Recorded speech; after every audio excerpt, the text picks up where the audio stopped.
Tuesday morning was filled with anxiety at Arua airstrip as officials from the United Nations High Commission for Refugees waited for the High Commissioner. And when the wait was no more, it was time to move to the predestined endpoint, in this case being Mvepi Refugee Settlement in Arua district.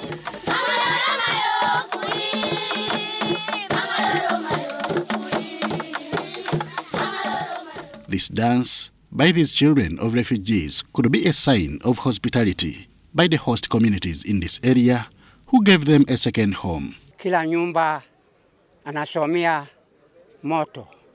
Nakuta wawe nakaa kwa nini wanapiga wawe misasi. When the government stop that things, I think there's no problem.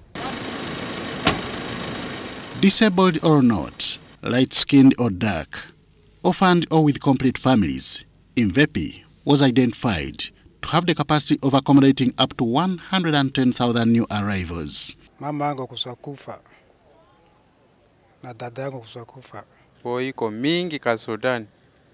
Alafu sindio UN leta mi hapa. Au naua watu for. These currently contribute a great statistic of refugees in this area, which the UN Refugee Agency puts at 500 daily. From the look of things, it is obvious the host community in this area is generous to these refugees. But should that be reason enough for their countries of origin to continue waging war? To the High Commissioner of UNHCR, the answer is no. We can't always take for granted the generosity of the Ugandan people. Really, we must ensure that peace comes, because everybody told me this morning, as in the past, if there is peace, I will go back, because this is where I belong. It's my country. United Nations High Commissioner for Refugees Filipo Grandi wants competing players to talk peace and let harmony reign in their country. I have just spoken to people, to women. I spoke to a woman who has just come from South Sudan with 5 children.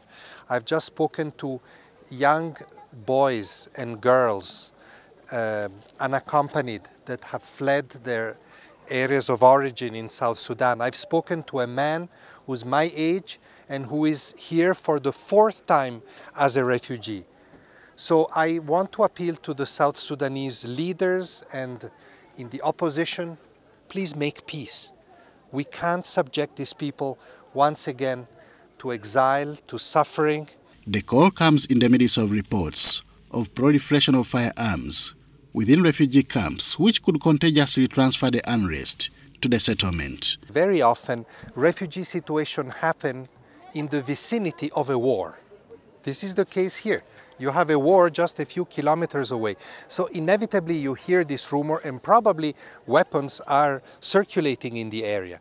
Now, for us, for UNHCR, what is very important is that in a settlement like this, where refugee civilians are, there should be no weapon.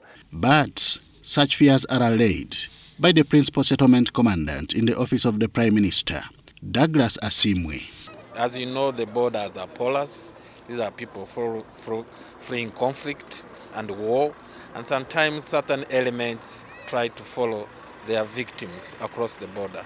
But we are dealing with these issues progressively with support of UNHCR. We have tried to raise the capacity of the police in the settlements and along the borders, try to respond to these issues. Mvepi Refugee Settlement in Arua District in West Nile was opened in February 2017 after Parodinya Settlement in Moyo District reached its 135,000 refugee hosting capacity.